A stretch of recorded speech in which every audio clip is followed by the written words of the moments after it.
Good afternoon, everyone. At exactly 1 p.m., we are about to begin. Thank you.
pre-registration form, open pa rin po ito. One of our technical staff chatted the link in the chat box. Fill this up, and after this webinar, besides sa knowledge na na-gain nyo and sa mga learnings, ay magkakaroon din po kayo ng certificates. Lamang po at maraming salamat.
Okay, welcome participants, my co-students, students from different campuses such as PUP Lopez, SLSU Gumaca, SLSU Lopez, Calawag rather, and the National University of Baliwag, and welcome also to our resource speakers and our NSTP 12 part-time faculty, Mr. Mark Joshua Hakusongos.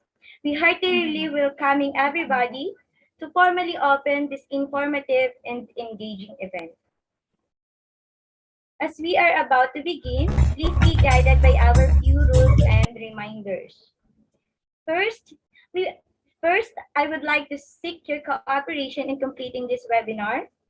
For every student inside, please make sure to mute your microphone upon entering the webinar session to avoid the unnecessary noises. You can unmute your microphone when you are acknowledged to speak.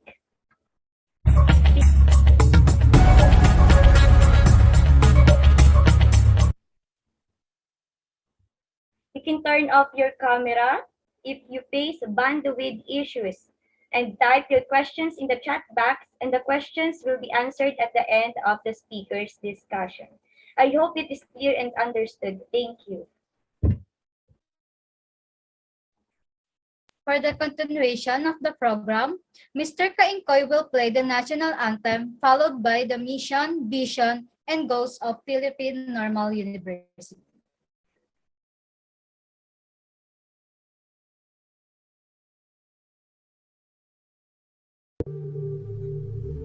Lord, thank you for this day, for the presence of everyone in this call.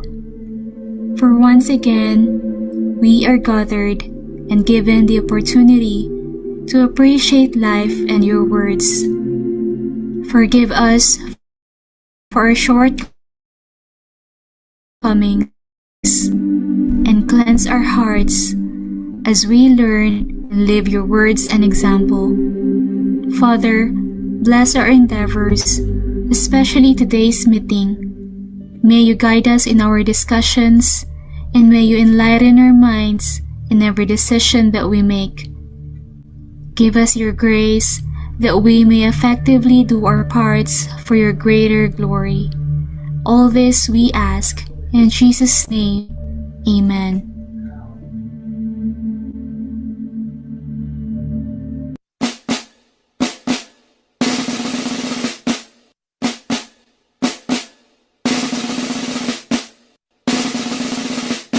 Ayang magiliw, pero sa silangan, alalaw ng puso, sa dibdib mo'y buhay.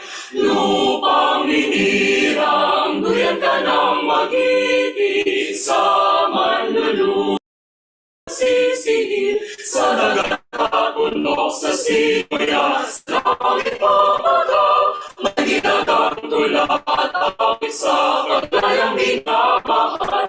Ang isak ng watawat mo'y tagumpay na nagninig, ang bituin at karang na kailan pamalim at didilim. Lupa ng araw natin ang sila, ay natin sa akin mo. At ibigay dahil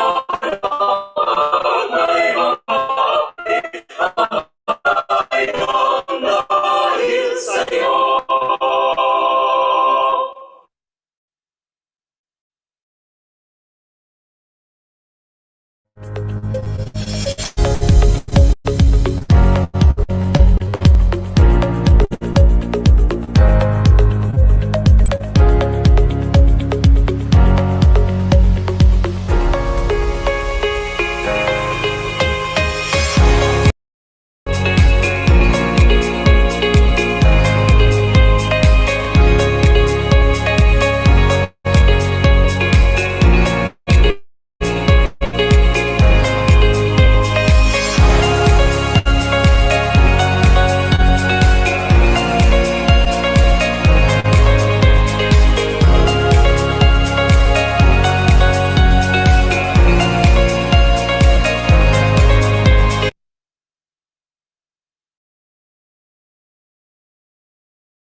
Okay, good day everyone. A very warm greetings to all the participants and audiences here for this webinar. I am more than grateful to stand here and welcome you all to this webinar entitled Strategies for Teaching Students with Difficulties in Learning Mathematics. Today, I, 𝐓𝐞𝐽 together with my beautiful, young, and smart co-MC, Ms. Ina Dinipera, will be walking you through the webinar. Before I invite the orators, I would like to introduce you to the proceeding of the event. Firstly, we would like to thank the people behind this organizing the webinar for the benefit of the participants. With your continuous efforts and the will to do something for society and move upwards a successful and fulfilling world, we all had the opportunity to be present here together.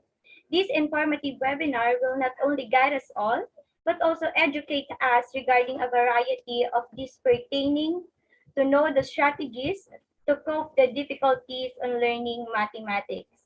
We are all grateful for this prospect. To introduce our first valuable speaker, let us have Ms. Pera.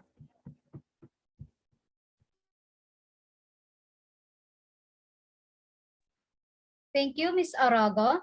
On behalf of the organization, I would like to welcome you all and inform you that the webinar will completely enlighten you pertaining to the strategies for teaching students with difficulties in learning mathematics. All the vital aspects regarding the topic will convey to you all. You shall exit this webinar room with zero doubts, as our educators will ensure that the that they answer all your queries. I am so pleased to be with you today and have the chance to introduce our first resource speaker. Unfortunately, Mr. Yao won't be able to discuss his topic due to his health condition. On his behalf, I would like to introduce to all of you our resource speaker.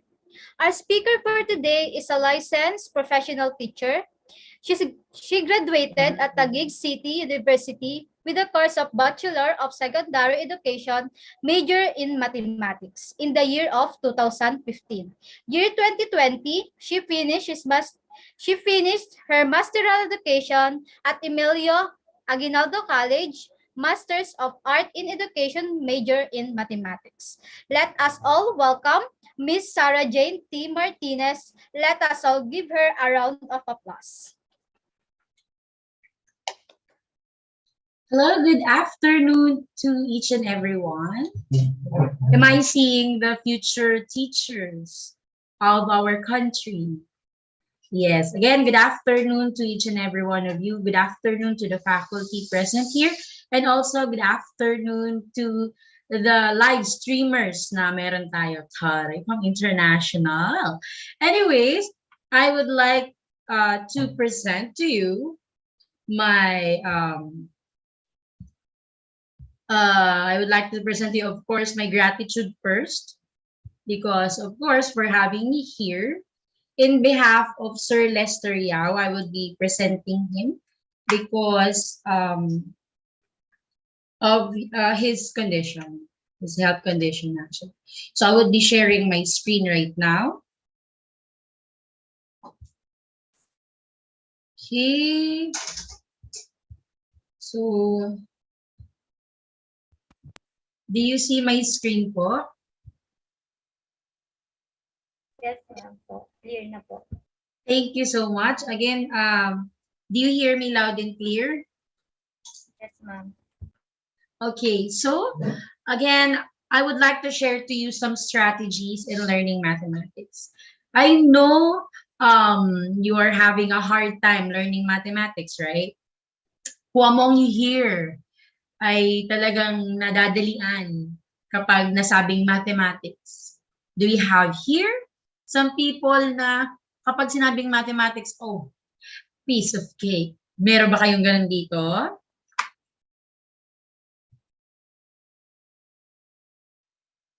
Ayan. So, I am expecting that all of you will at least try to interact. Ano? So, I can acknowledge myself na andito pa pala kayo and you are interested. Okay? So, again, I would like to share to you some strategies in learning mathematics. But before that, again, I am Miss Sarah Jane T. Martinez, a graduate of Taguig City University, and of course, a completer of the master's degree program at 𝐸𝐭𝐻𝐸𝐞𝐴 College. And both degrees, of course, I major in mathematics. I would like to share, before I start my discussion. When I was a child, parang matagal ata yan, ma'am. Hindi naman. Nung bata pa kasi ako, I dream of being a teacher talaga. I mean, wala akong ibang gusto noon but to be a teacher. But as time goes by, iniisip ko, ano kaya yung favorite kong subject? My favorite subject is AP. I like studying history and artifacts. Taray, ma'am, hysterical ka ba? No. Okay.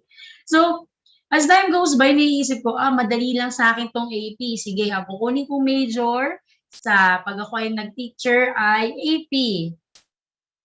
Pero, nung graduate na ako ng high school, sabi ko sa sarili ko, kung kukuha ako ng subject or major na madali para sa akin, wala na yatang thrill ang pagiging pag-aaral ko. Parang hindi ko na nakikitaan ng excitement kasi madali na sa akin yung araling panglipunan.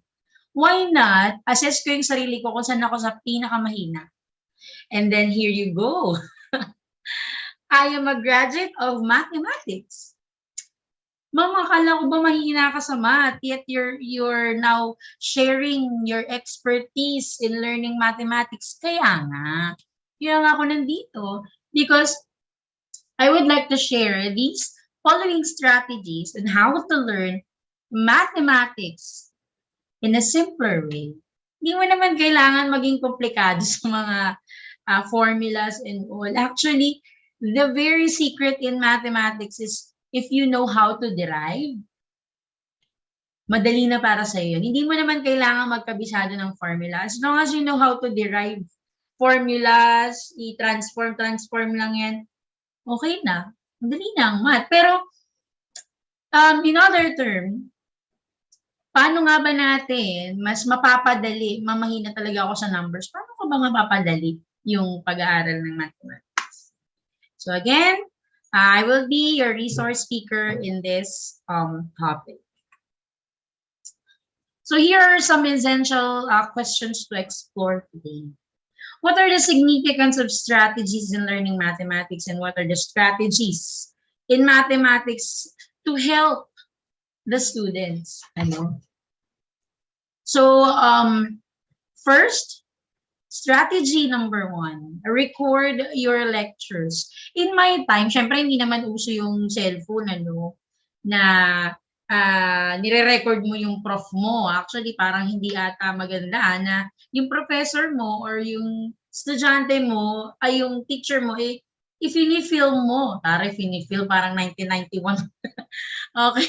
Hindi yata magandang tignan. It's not really appropriate naman in my time to record really your instructor. However, ngayon, lalo na pandemic, it's all about online class. Kaya naman, recording is really essential. However, people, syempre, meron kang 8 subject a day. Let's say, for an example, you have 8 subjects a week. And then, lahat sila online class, and then you record them, you record them all. And kaka-record mo ng kaka-record, dumami. Ngayon, hindi mo na alam kung saan ka magsa-start. Diba? If you would like to record your lecture, of course, this strategy kasi, I'm not saying that this strategy is not effective.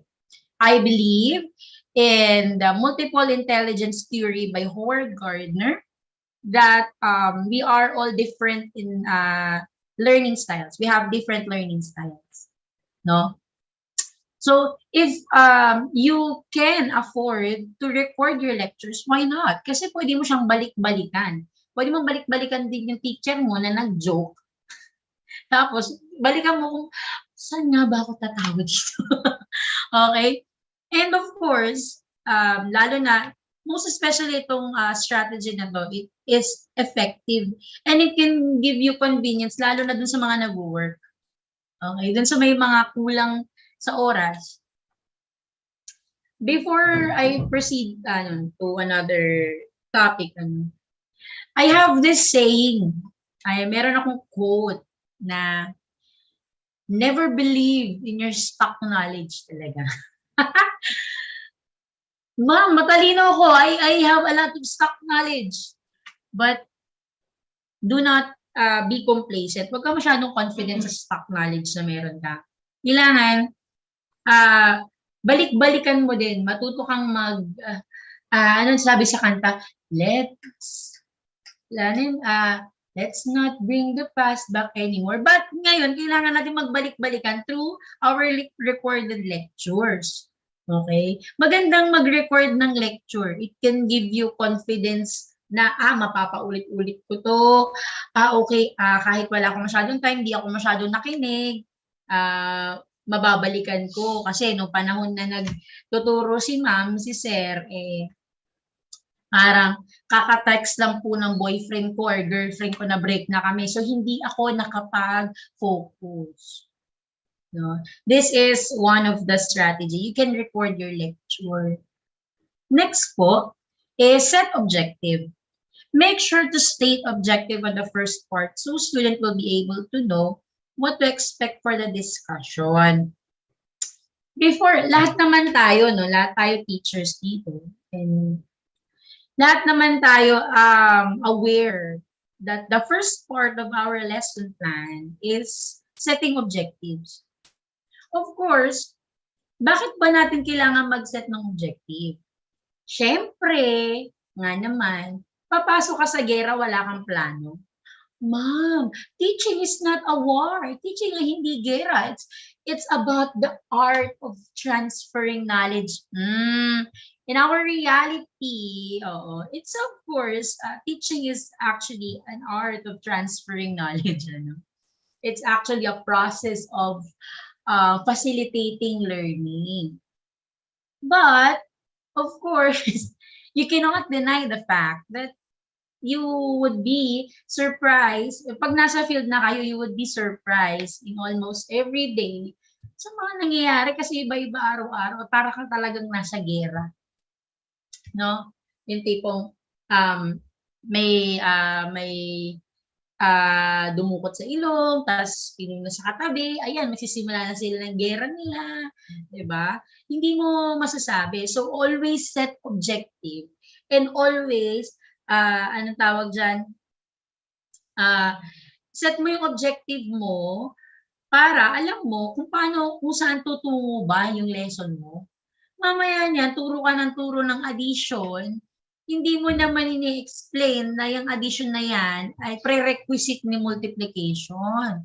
Diba? Always set objective for you to know saan nga ba patungo yung iyong sinasabi or yung iyong dinidiscuss.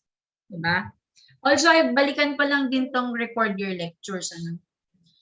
Since, of course, it's pandemic, may nakalimutan lang ako dito, since it's pandemic, hindi natin masasabi that our students are really focused on what are saying right now. Tulad ngayon, are you focused? Diba? Now, pag ba tinawag kita ngayon sa webinar na ito, kaya mo bang ipaliwanag sa akin kung anong sinasabi ko kanina? Diba? So, may mga estudyante na talagang ang focus nila, lalo na ngayong online class, ay malayo yung focus nila. So, the best thing you can do is to, of course, adjust. Palagi na lang nag-a-adjust tayong mga teachers. Ganun talaga. Kasi, for you to know people, if you are aware, sa social media, nakikita natin yung nakikita natin yung mabuti pa noon, walang gadget, mabuti pa noon. We cannot deny the fact that change is really rampant, 'di ba? Hindi tatanggal ang pagbabago. The change is always there. It's just that na mas na-appreciate natin yung noon na talagang we do interact. But ngayon kasi, lalo ng pandemic, all you need to do is to adjust, to touch the lives of your learners, to touch your learners' needs through online. So, for you to give naman, ang tawag dyan, for you to give consideration for those students, you should record your lecture. Okay? Tapos bigay mo lang, isend mo lang sa kanila, i-record mo lang yung lecture via online, then gawa ka ng Google Drive, i-store mo lang doon lahat ng mga videos, and then i-share mo lang sa mga students mo yung Google Drive link so they can watch in their convenient time. Kasi may mga batang nocturnal, may mga bata na mas natututo rin sila sa gabi. Always remember the Howard Gardner's multiple intelligence theory. It's not, may iba't ibang subjects sila magaling, but pinapaliwanag din niya that our students are, of course, they have different learning styles. So, kung trip nilang mag-aral sa 2 a.m., habang nakikinig ng salamat sa pananakit mo, char. Habang nakikinig sila ng gano'n, give it to them. Okay? So, nagbabago kasi yung lifestyle ng mga estudyante ngayon. So, all we need to do, teachers, is to adjust. We need to, at least man lang alam natin yung mga linggo nila, 'di ba? SKL, mga ganon, di ba? Kailangan alam natin yung kung paano sila namumuhay. So, we can touch. Mas madali nga namang makasundo yung mga taong nagigets ka, di ba? So, you record your lecture to give your students convenience. Next is, keep your video short. Okay?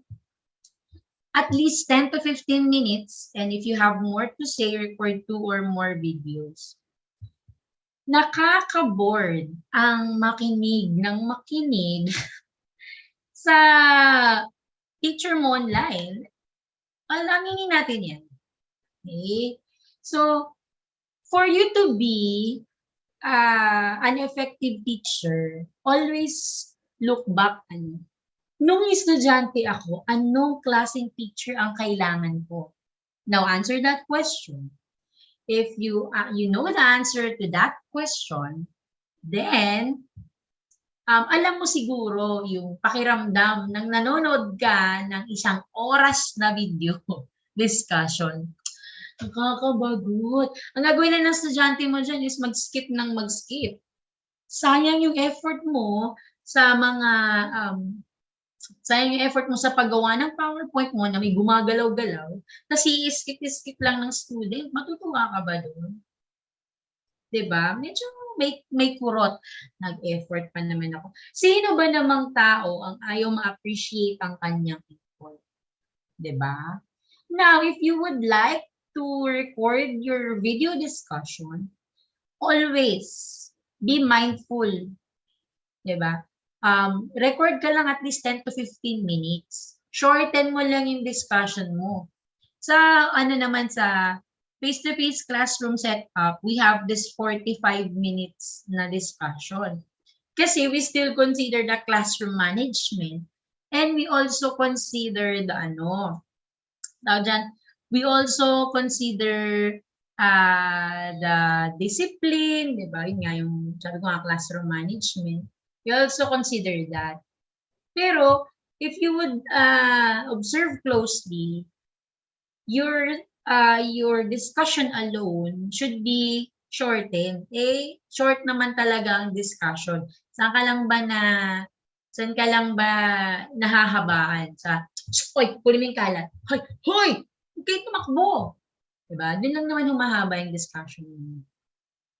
Okay? If you would like to, again, record your video discussion, try to the example, the topic itself, and the relevance of the topic. And meron tayong tinatawag na 4A's. Dati 4A's type of lesson plan yung ginagamit. The activity, the application, abstraction, and the tawag dyan yung dito sa evaluation. Iyo, basta yun.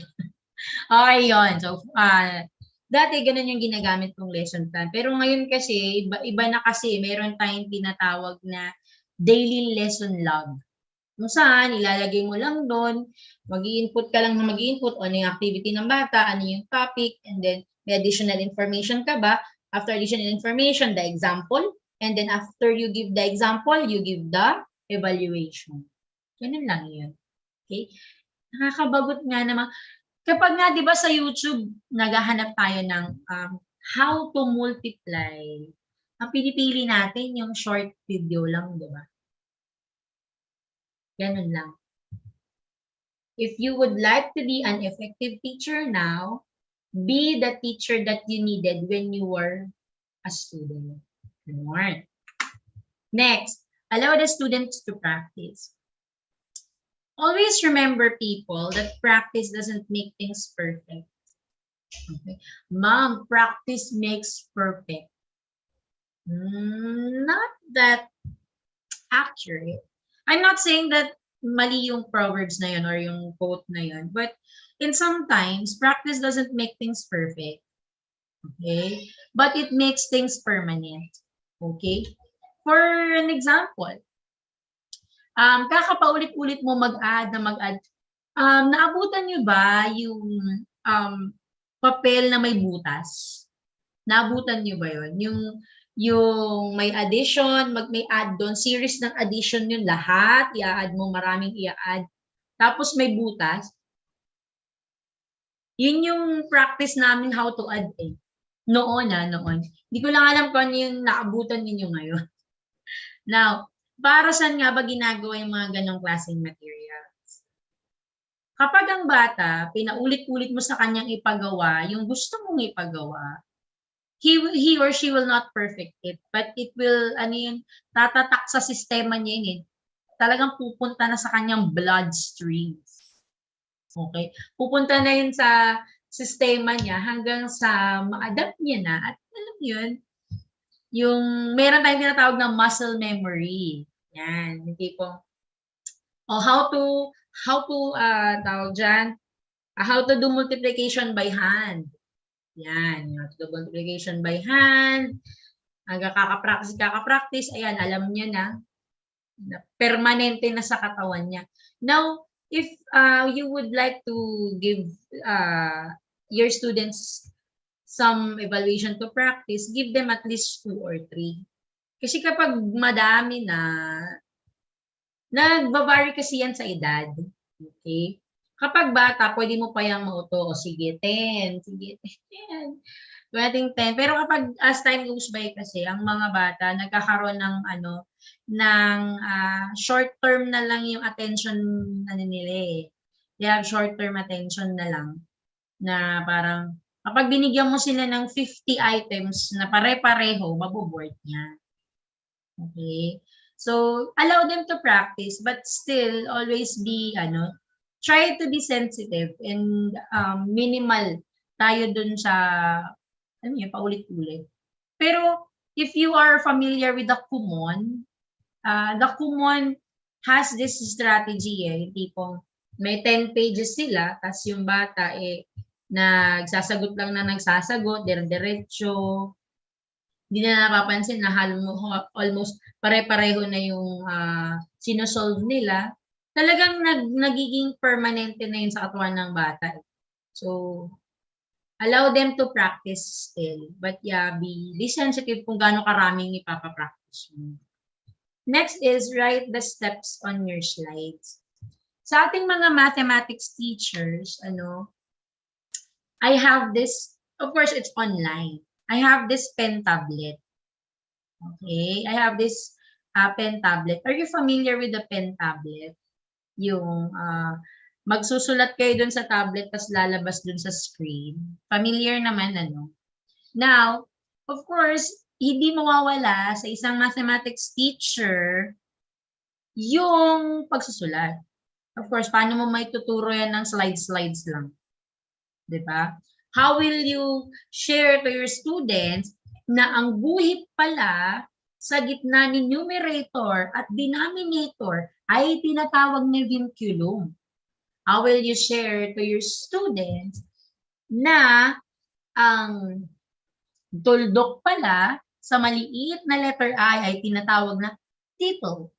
Diba? Yun yung mga some trivias na pwede natin din i-share, gusto natin i-share, pero how will you share that kung wala naman yan sa slides mo? Yung biglang mo na lang din naisip, okay, class, I have trivia. Alam nyo ba na ang tawag, diba? You should always, writing is really effective. Write your steps on your slides. Hindi naman yan biglang malalaman ng estudyante na ayaw ng mga estudyante na bigla na lang may bumubulagang number doon sa isang problem. Diba? I have this student na he was really fond of writing. Talagang gustong-gusto niyang nagsusulat kasi kung ano yung mismong nasa board, yun yung mismo niyang pag-aaralan, sinusulat niya. Now, sa kakasulat niya, na gulat siya, biglang may lumabas na number doon sa sinusolve ko sa board. Parang hindi niya nasundan. Baga ganun. Now, syempre, bilang one of the, hindi naman traditional, pero medyo traditional type of teacher, ano gagawin ko? Hindi ko naisulat yung mga steps. Syempre, uulitin ko. Ma'am, bakit mo ipagpapalit yung isang bata sa sikwentong bata? At least, you are seeing someone na interested sa dinidiscuss mo. So para hindi siya para hindi na ulit yun mangyari, I see to it na I always write the steps. How to solve, how to do this, how will you do that, yun. Make sure that the students will be able to understand the steps on your slide. Okay? Hindi ko naman sinasabi na bumili kayo ng pen tablet, pero actually, it's essential to us as math teachers. And essential din siya sa lahat ng subject. Essential din siya sa lahat ng subject. In English and Filipino, you would like the examples, in the screen, di ba? Pag napapasarap ka na magturo, you tend to share kung ano yung pumapasok sa utak mo. Kasi when you are a teacher talaga, lalo na kapag nag-enjoy ka, you would like to share some of your personal experiences. And sharing your personal experiences gives you satisfaction. Ay, ngiti. Ano yun? Bakit? Sino yun? Ay, so, give specific instruction. Ang mga bata kasi kung ano lang sinabi mo sa kanya, yun yung gagawin niya. I have this student, in Taguig kasi, namimigay ang mayor ng libreng sapatos. Yan, namimigay si mayor ng libreng sapatos. So, I have this student, sabi niya, mama, ano pong gagawin? So, ang instruction ko ay ganito. Kumuha ng 1/8 sheet of paper. 1/8 yung kalahati ng 1. Kumuha ng 1/8 sheet of paper. Inapirang iti. Ano dyan? Parang I'm confused. So, ang instruction ko noon is kumuha ng 1/8 sheet of paper, isulat ang pangalan, unang apelyido, at isulat ang size ng paa. Ulitin ko yun ang instruction ko. Kumuha ng 1/8 sheet of paper, isulat ang pangalan, unang apelyido, ilagay ang sukat ng paa.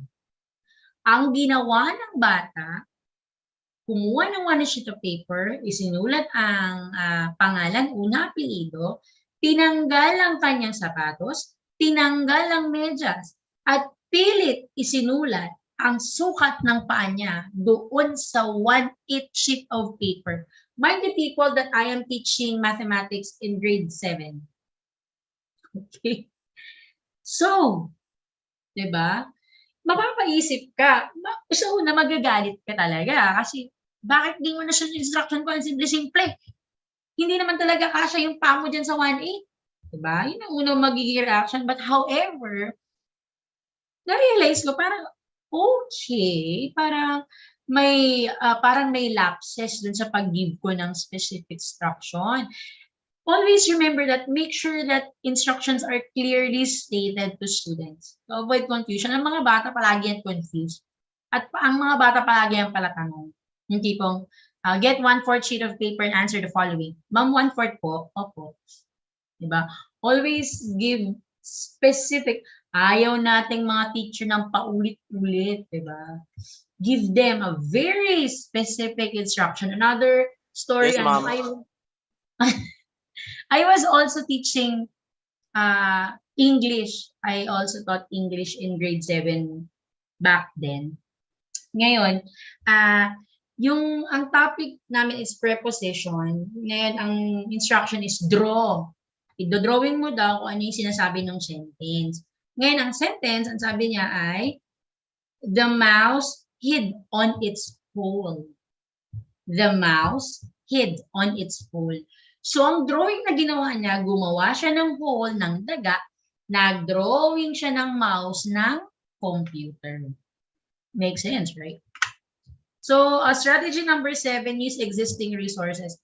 Use pre-developed resources available online and provide students with clickable links. Ang mga estudyante, mahilig yan mag-research online. So, always give them kung marami ka namang resources, teacher, give them your resources. Huwag may pagdamot. Huwag mo sabihin na, baka malaman nila na dito ko kinuha yung example. At least give them. Okay? Kung doon mo kinuha yung example, teacher, edi bigay mo. Malay mo, mas may iba pala silang interpretation doon sa nabasa ko. Malay mo, mas-save pa nila yung iba nilang estudyante, ay iba nilang kaklase. Give them your resources. Now, provide interactive activities. Use mobile apps that are applicable to the lesson and insert activities that will allow students to actively participate even the study at home. I once had a lot of interactive activities nung face-to-face and it really give the students enthusiasm to answer or to participate. Tulad na lang ng mga QR code.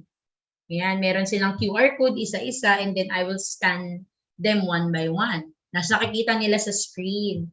Ngayon, meron tayong tinatawag ngayong online, meron tayong tinatawag na Kahoot, quizzes, ano pa ba, Google Worksheet, yung napakaraming online application talagang nagbibigay ng interaction. Why? Why do you need to provide interactive activities? You know how I feel. You know how the students feel. Diba? Wag tayo yung tipong ng teacher na always give them, subo lang natin sa kanila ng isubo yung kailangan nilang malaman. But always give them the chance to at least enjoy what they are chewing sa sinubo mo. I-enjoy nila yun. Hayaan mo silang i-enjoy nila. Yung nguyain nila with satisfaction yung bawat sinasabi mo. Diba? Give them interactive activities. Kasi for you to know people, I know all of you believes on John Dewey that learning by doing. You learn by doing it. Diba? So if the students interact themselves to the activities, may enjoy nila yun at tatatak sa utak nila yun. Diba? And show your care for your students. Be honest with what you feel. You may tell them that you are willing to learn and doing your best to support their learning. Again, base dun sa, yun nga, yung quote ko kanina, if you would like to be an effective teacher, be the teacher that nung estudyante ka pa, kailangan mo nung estudyante ka pa. Okay? Now, ang mga bata, hindi natin yan ini-expect na they came from the good family, they are wealthy, they are easy to be understand, they can understand easily, they are all intelligent. We cannot expect them to be all that. Always remember na iba-iba ang kaso ng mga estudyante. Iba-iba yan.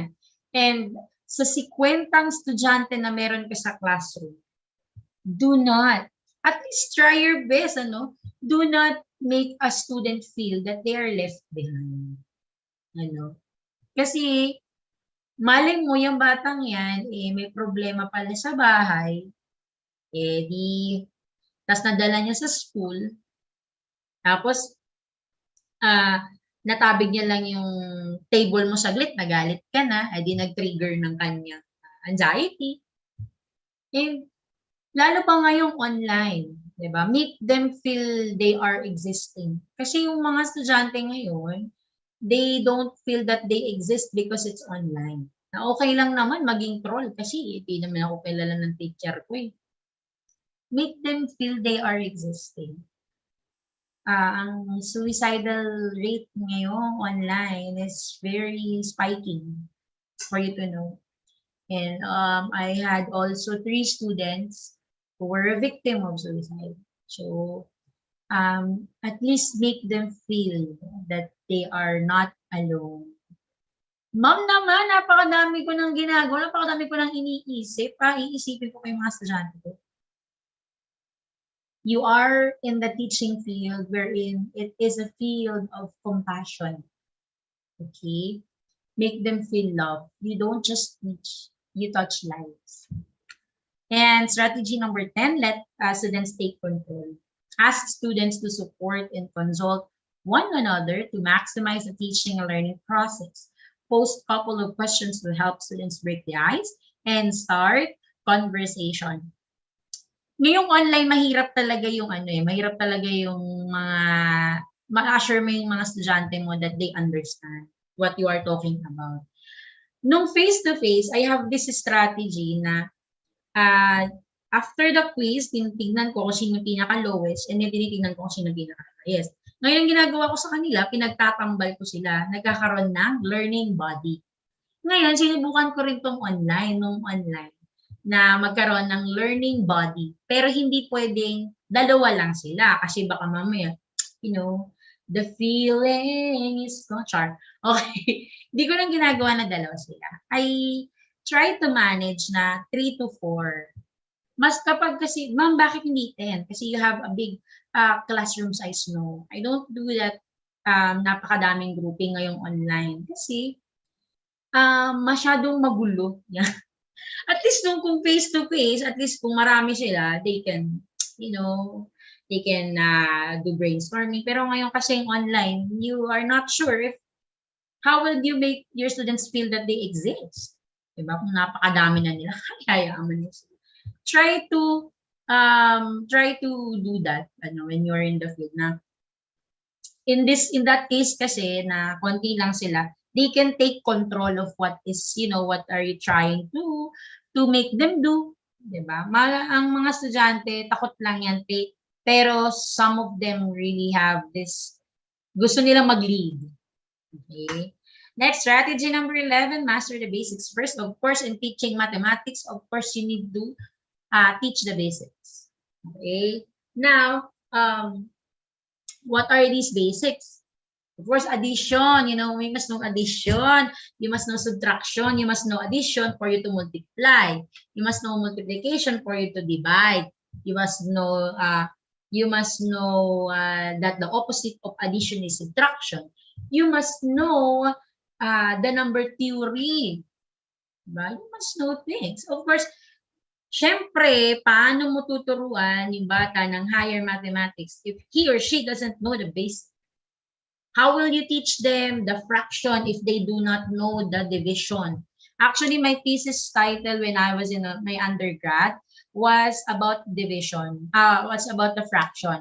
Adversities encountered by the students in dealing with fractions. Okay? So, nalaman namin that students doesn't know the principles of multiplication and division, kaya nahihirapan sila sa fraction. So, give them the strong foundation. Help them understand the why. Alam mo yung mga bata ngayon, Ma'am, bakit nagkaganyan? Bakit yung 2 raised to 3 naging 8? Eh, di ba, Ma'am, 2 times 3 is 6? Di ba? Give them the importance how to find out. They learn in what they're struggling to grasp.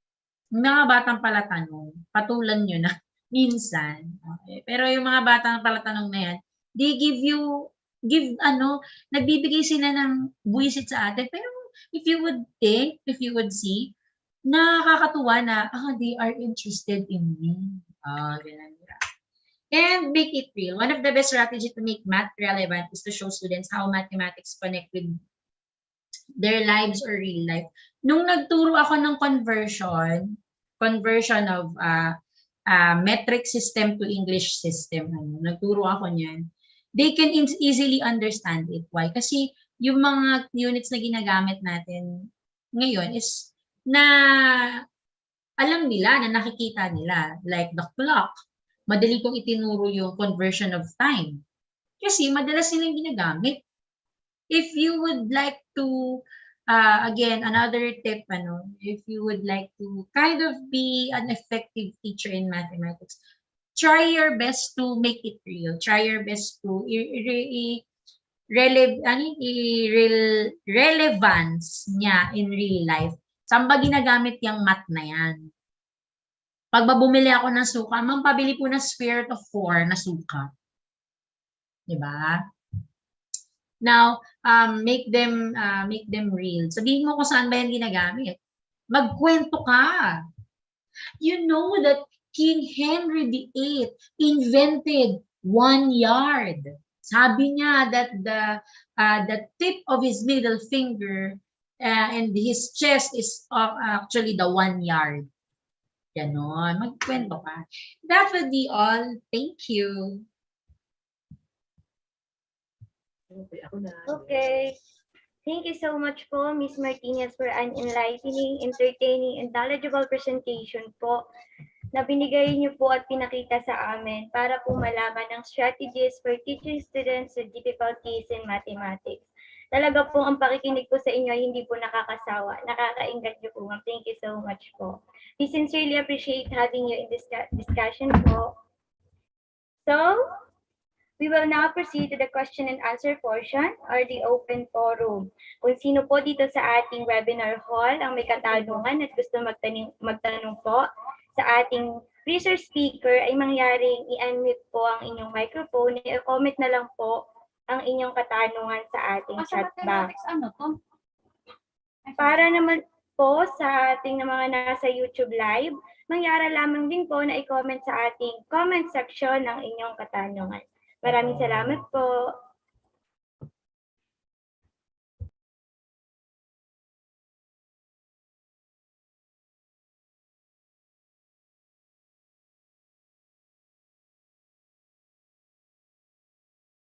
Ayan, participants, it is your chance to ask questions dun sa ating resource speaker. Comment na lang po natin yung questions natin sa chat box. And gayon din sa mga viewers natin sa YouTube Live, it is your chance. So don't miss this opportunity. Thank you.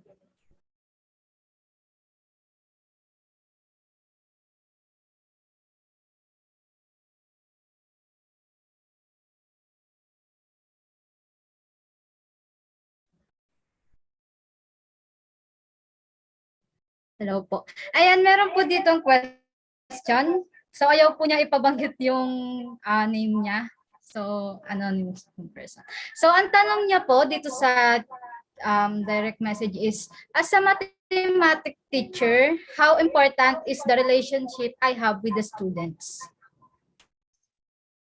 Of course, it is very important. Sabi ko nga kanina, di ba? How will you, madali makasundo yung taong meron kayong pagkakaintindihan.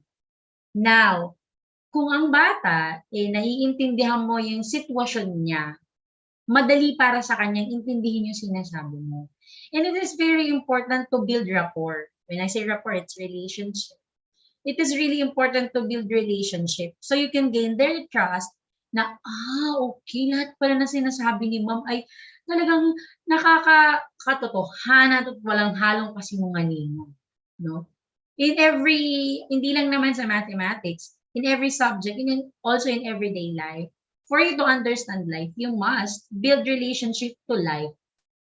Life, mama, ano ba ibig mo sabihin? Always build relationship to the people na parang gustong-gusto mong pinakikinggan. Kasi yung pag nakapag-build ka ng relationship, alam mo, lahat, everything will run smoothly. It is really important talaga. And for you to know, no, para magkaroon ka ng dagdag friends. Ayaw mo ba ng dagdag friends? Mamaya pag gumraduate yung estudyante mo, doktor pala, sumakit lang yung batok mo, okay, ma'am, ikaw yung teacher ko dati, favorite kita sa math, okay, libre ka na sa lahat ng gamot mo. Mga ganun. Build relationship. It is also building trust. Thank you.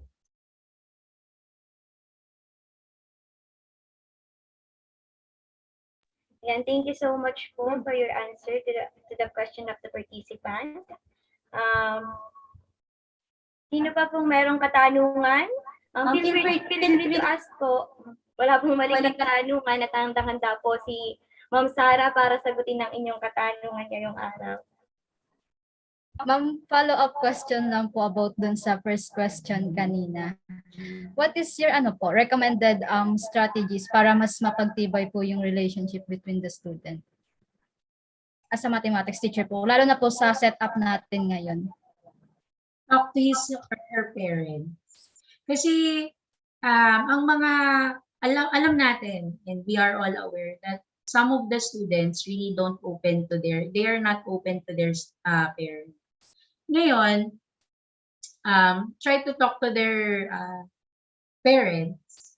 Tapos, tignan mo, i-observe mo yung bata kung yung bang sinasabi ng parent ay totoo. Tapos, mag-stalk ka rin sa FB. Kasi madali mo namang makikita madali mo na namang makikita sa FB ngayon yung mga likes niya, di ba? Nakikita mo, mahilig pala siya sa BTS. sige nga, bigyan ko nga to ng mga trivia about Jungkook. Mga ganun. And, ang tawag dyan, sabi ko kanina, teaching is not just facilitating learning. You are touching lives. Minsan ka lang dumaan sa buhay niyan, 1 taon lang. So, the best strategy, for me kasi yun ang ginagawa ko. Tinatanong ko yung magulang, tapos ina-observe ko yung bata, iba tong batang to sa parent. Sige, stock ko na nga sa FB. Sige na nga, di ini-stock ko sa FB. Kasi ganun talaga ako ngayon. Ngayon in this field, ganun ang ginagawa ko. Talk to parents. Pag hindi naman yung parents pag hindi yung parents nag-feedback, ibig sabihin, okay. Maybe he or she was a neglected child, ganun. Yung, talk to his, family. Yan lang. Thank you. And thank you so much, Ma'am Sarah Jane, sa napakaganda pong kasagutan. So may another questions pa po dito sa ating chat box. So ayaw din po niya magpakilala. Sabi po niya is, are some mathematics teaching methods are more effective than others? Based sa inyo daw po, para sa inyo. Sorry, I did not get that. I'm so sorry po. So, ang tanong po niya is, are some mathematics teaching methods are more effective than others? How will you know if it's effective if you did not apply it? Diba? Every strategy naman ay talaga, kaya nga strategy yan kasi nagawa nila yan.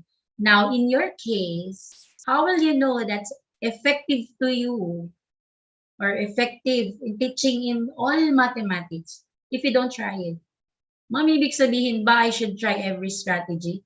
Then so be it. How will you know again if it's effective from the others if you don't try it? Again, we have different learning styles. Our students has different learning styles and they have different learning strategies. So if you would like to pick a strategy, at least try all of the strategy na meron ka and then everything will follow. Thank you.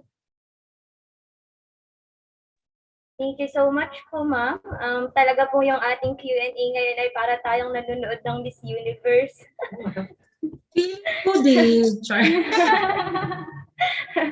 Okay, so sino pa pong gusto magtanong, feel free to ask po at sasagutin po yan ng ating napakaganda at napakatalinong guest speaker ngayong araw.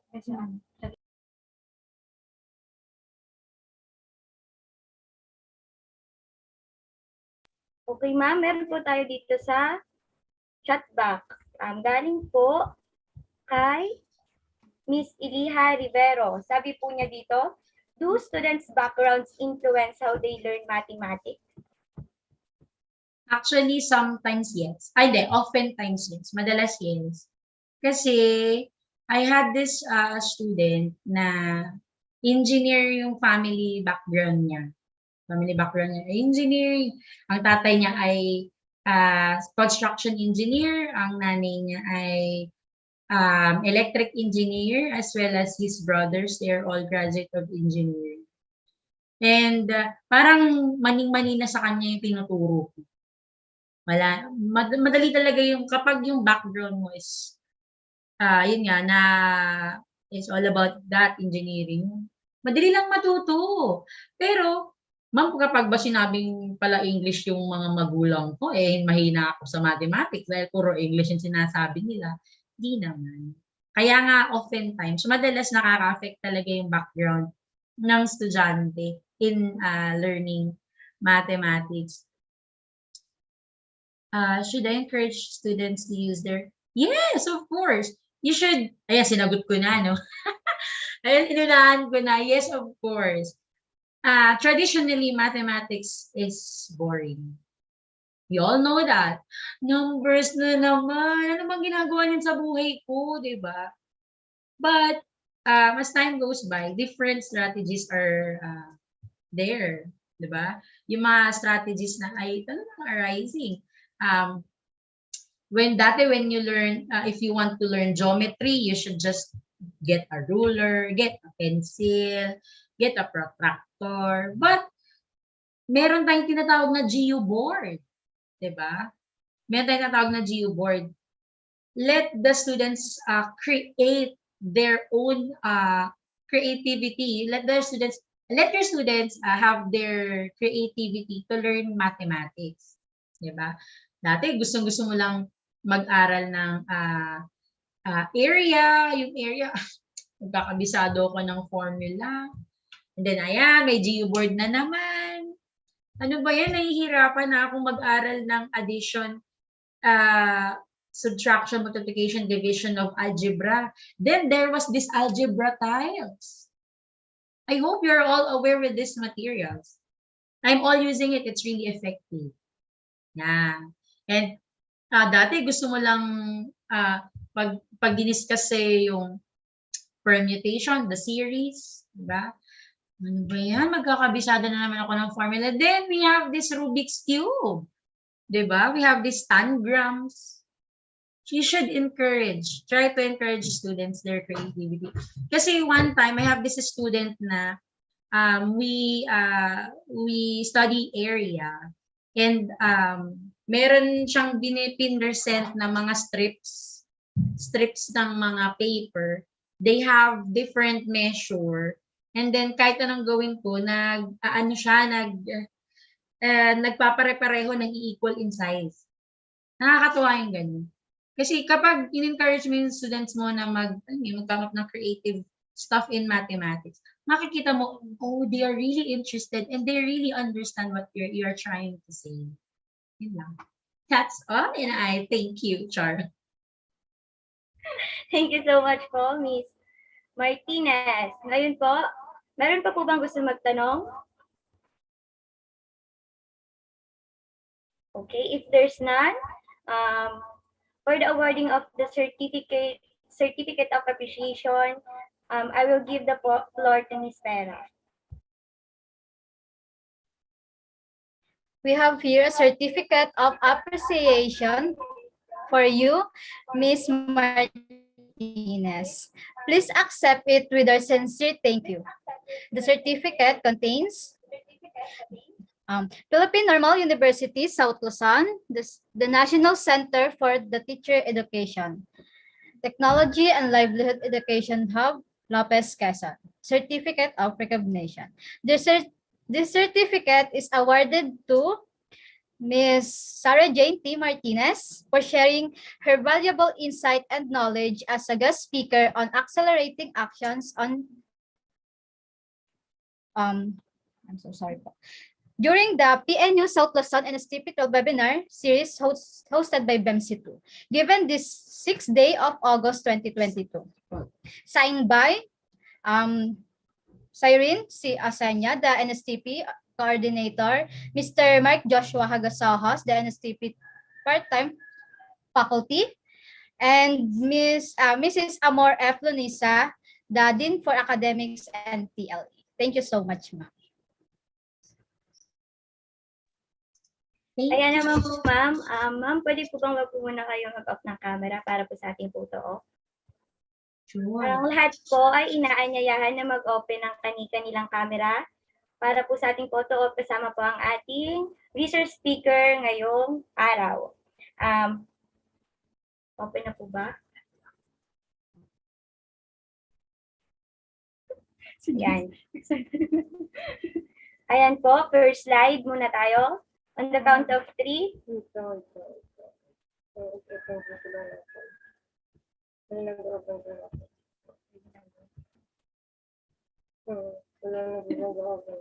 Wala na po ba mag-open cam?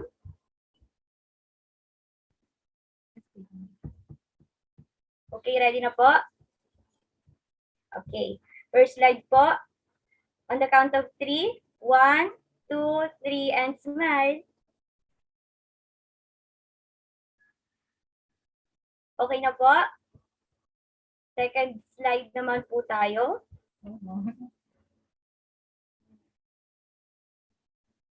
Second slide.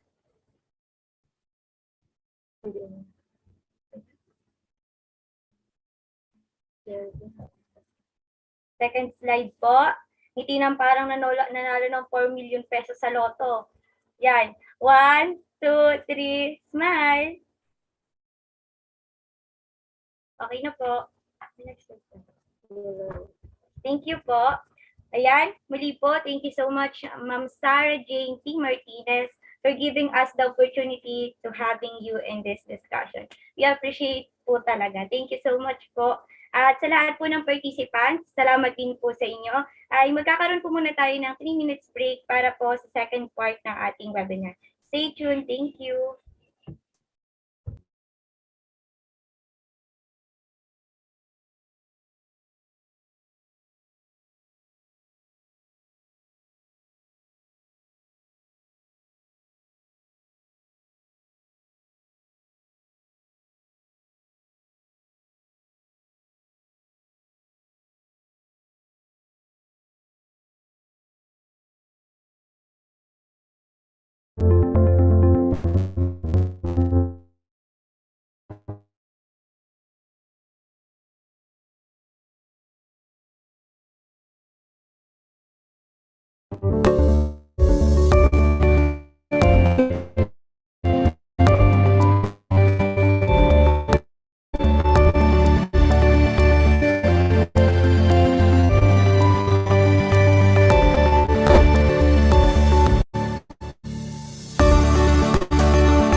At exactly 2:05 po, magsisimula po ang ating second part. Thank you po.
Ayan.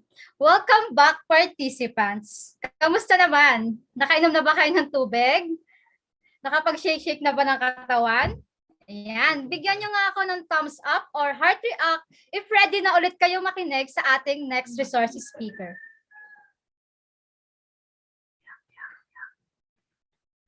Ayan, I can see a lot of reaction. Thank you so much, participants. Now, I'll give the floor to Ms. Orogo to introduce our next resource speaker. Thank you so much, Miss Vera.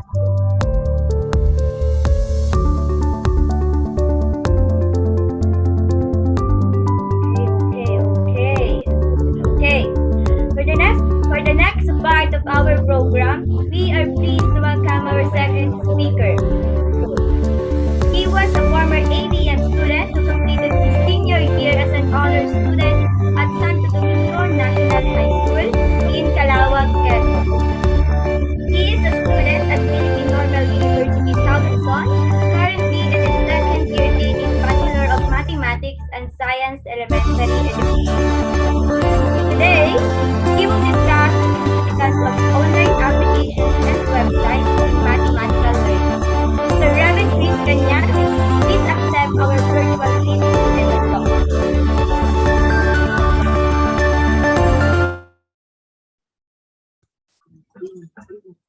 Okay, thank you so much to our MCs, Miss Nika Wins Orogo and Ena Danay Pera.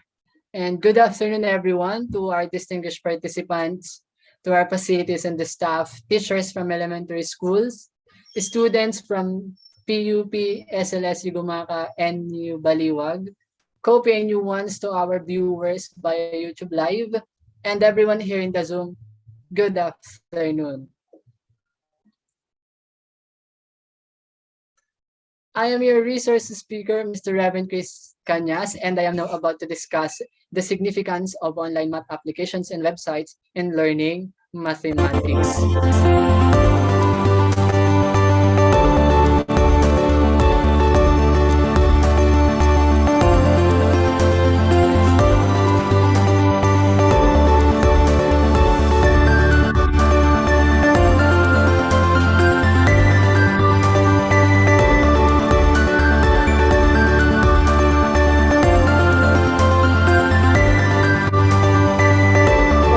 Good afternoon, everyone. Here are the topics to be discussed: mathematics applications, mathematics websites, significance of online applications and websites in learning mathematics.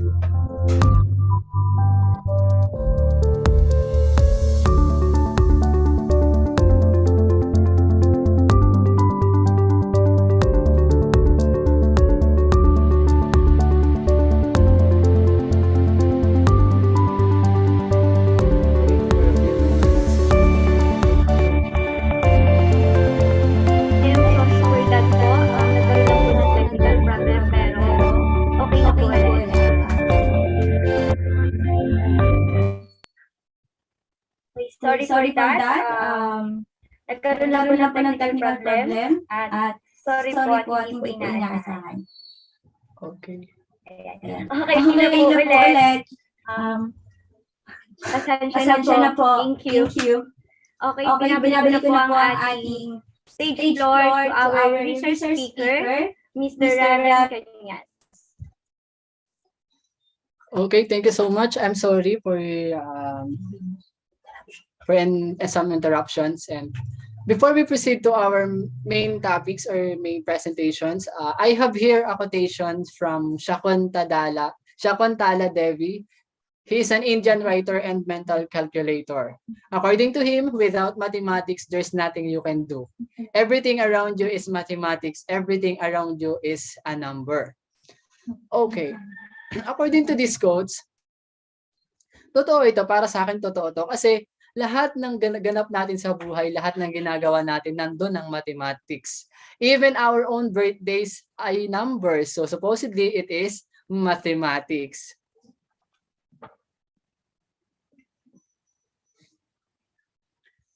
Okay, now let's proceed to the mathematics applications that helps the students who are struggling in learning mathematics. The first one is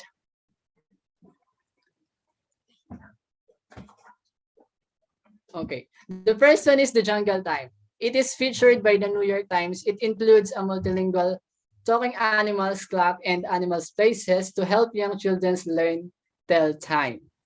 Okay. Itong application na to is ang bata ay natututo kung how to tell time, and dito ang mga bata ay pwedeng mag-focus sa 4 na activities like telling time, setting time, understanding elapsed time, and setting elapsed time. Pwede rin nilang palitan ng style ng clock within the setting and choose from standard learning or classic clock. At sa na ito naman, the play setting allowed the teachers to set the apps for continuous play, skipping allowed, answer required, or correct answer required. Meron ako dito ang prepare na video and pinapakita kung paano gamitin and laruin ang Jungle Time. Let's watch it po. Jungle Time has lots of different play modes where students will be able to learn how to tell time in different ways. Upper left-hand corner is where you switch between the different modes. There's 4 of the different modes: tell time, set time, tell elapsed time, and set elapsed time. The last couple are a little more advanced, but if you've got somebody that's up to it, looks like a great way to really learn. We can start out by looking at the animal settings. We can either include these animals or not. It's entirely up to you if you want to have that. And then in settings, we've got the ability to add additional users. So we could hit the little user there, tap on the plus sign, put in the name of the student, and Timmy can be all good to go here. It's keeping track of his correct and incorrect scores. We can reset his score. We can delete him. Scroll through here, you can see we can turn on the 24-hour clock if we want. The animal face can be removed if we don't want it. The background sounds can be turned off right away.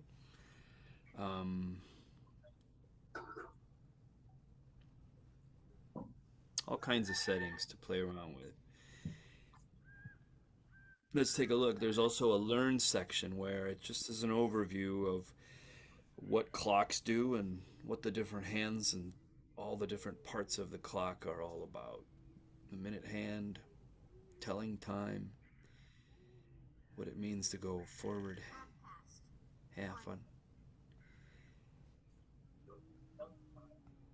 All kinds of fun stuff to look into. So, it's telling time. It dials up a time. What time is it? Asks me what time is it. I turn the wheel over here. 5 o'clock. I hear what the time I set it to is. I hit done. And yes, I get a happy smiley face. What time is it? Go to the set time mode. You can see up at the top what mode you're in. 5 o'clock. So it wants me to set it to 5 o'clock. I can grab the hour hand and just move it directly to 5. Say done.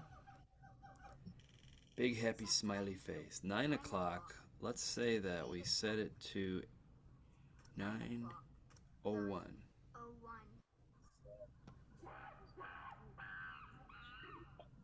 A sad monkey face.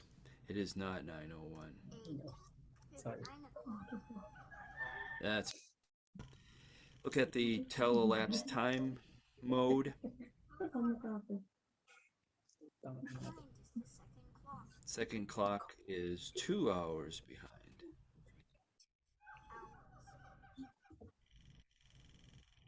And the set elapsed time. Set second clock. 2 hours. Behind. Can do that. Clock.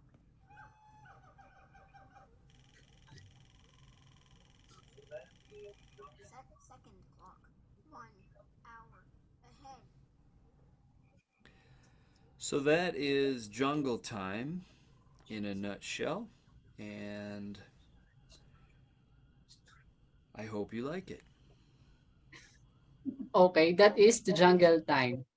So kung mapapansin natin, ipinakita lang dito yung 4 activities, which is yun na nga, yung telling time, setting the time, understanding elapsed time, and setting elapsed time. And kung mapapansin natin sa settings niya, pwede mo siyang palitan yung animal so that kung alin yung gusto mong animals, then yun yung ilalagay mo sa kanya para ma-entertain ka.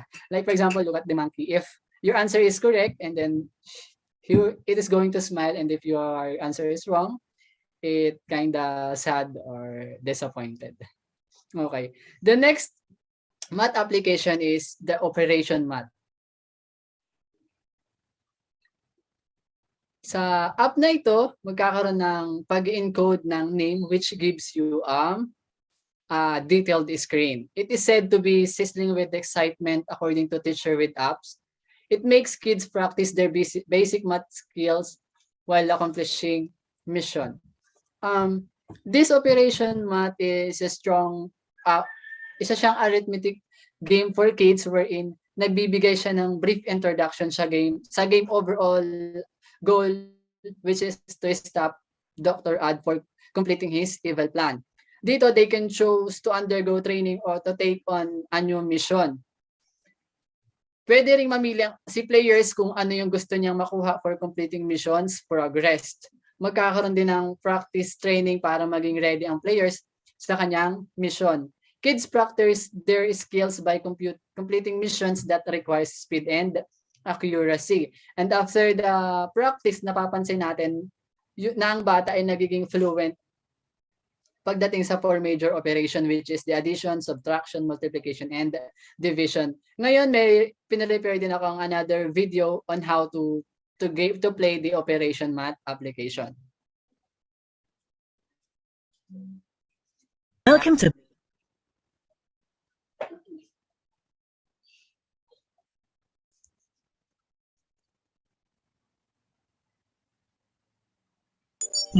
Base 10, Agent Prime. Dr. Odd is up to his old tricks. Dr. Odd is building a global network of computers to eliminate the world's even numbers, and it's your job to help stop him. Select an operation now. Select your mission.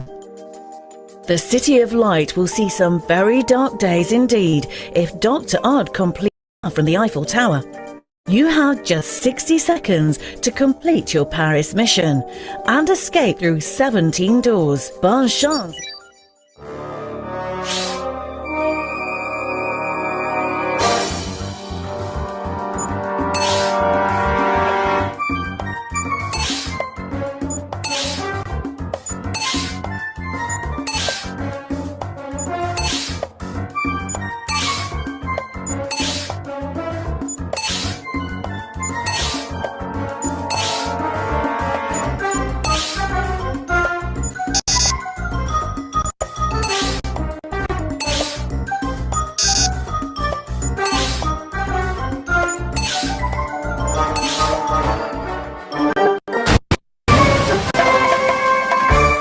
Good show, Agent Prime.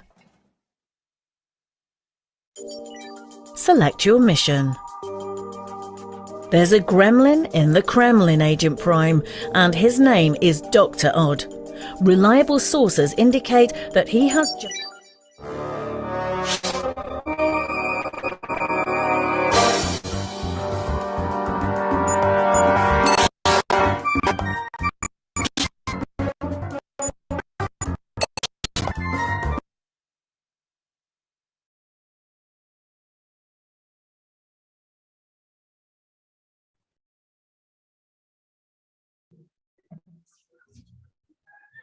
Okay, that was the operation math, and pinapakita dito yung kung paano nyo ma-stop si Dr. Odd sa kanyang evil plan just by answering the given operation or given question, which is in-indicate lang dito yung four major operations. Then, okay, nagustuhan nyo ba yung applications na pinapakita ko so far? Dalawang applications pa lang.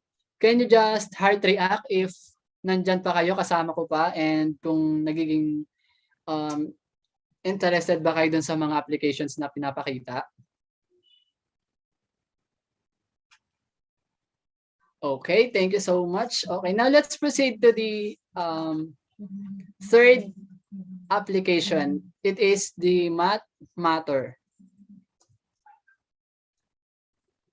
Math matter is isa din siyang education arithmetic game and basic math game, which is dito ang mga bata or the player is nagkakaroon ng in-game money para makabuo ng rackets by solving problems.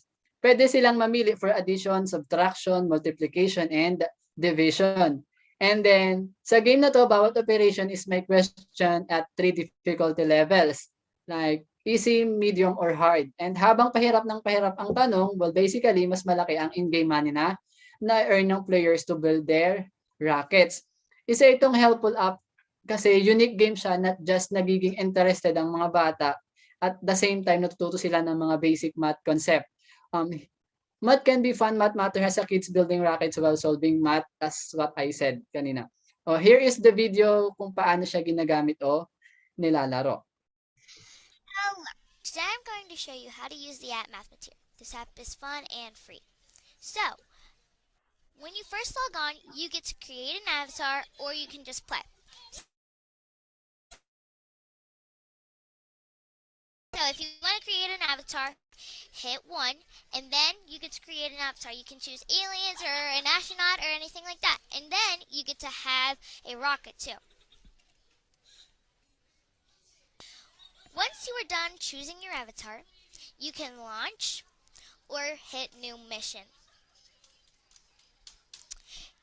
When you hit new mission, you have many missions to choose from. You can do adding, subtracting, division, and multiplication, but there's a lot of others too. There's just so many that I can't name them all. Or hit launch to go off into space. If you are in need of some money, you can go to the shop and you can earn some money. But you have to play many little games so you can earn your money. Then you are allowed to buy things. When you're ready to launch into space, 3, 2, 1, and you're off. Isn't that cool? You can tell your friends you went into space. This is what it looks like when you go into space. You do your mission, you get points, and you have fun. Isn't this cool? You get to customize your own rocket, and it looks pretty neat.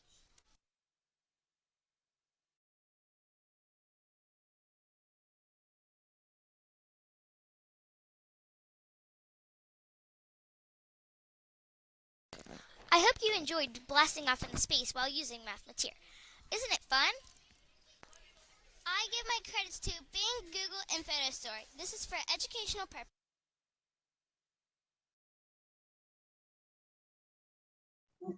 I'm so sorry. Okay, yan yung application na Mathmatter. Kumbaga, kung ibinibigay lang yung instruction kung ano yung dapat mong gawin at kung dapat mong sagutan, just to build your own rockets. And okay, here are some additional mathematics application that helps the students who are struggling mathematics. The first is the Quick Math Pack. Quick Math Pack is app siya na may bundle of games wherein natututo ang mga bata ng counting, mental arithmetic, time telling, and etc. Pwede siya for 4 to 8 years old and naka-include din sa kanya ang innovative handwriting engine and inaalaw niyang players to write their answer directly on screen. Well, basically, it is good for practicing handwriting too. As what I said, it is a multi-app bundle including individual apps focusing on mental arithmetic, times table, fraction, and telling time. Okay. The next one is the Math versus Zombies. It is a game wherein, okay. Ayan. Math versus Zombies allows students to fight virtual zombies from taking over the world by using simple math skills. Ito medyo familiar sa akin kasi nilalaro ko to before and napaka-interested niya kaso sa gantong edad sa akin medyo boring siya. Pero pagdating sa mga bata or sa kids like 7 to 9, 7 to 10, very interested siya kasi dito pinapakita yung 4 major operations and ibibigay. Napakaganda niyang laro kasi pag tama yung sagot mo dun sa binigay ng given questions, pag tama yung sagot mo, yung zombie is papanain siya ng taong nakalagay dito sa left side ng iyong game or ng iyong cellphone. Okay. The next application is the ABC mouse. Okay. Wow. Okay, nandyan po ba kayo? Kasama ko pa ba? Heart react if nakikinig pa and nagiging interested pa kayo sa mga applications na ipine-present natin. Heart react lang po. Okay. Okay, let's continue. The next one is the ABC mouse. It is a wonderful tool not only for math teachers but all elementary teachers.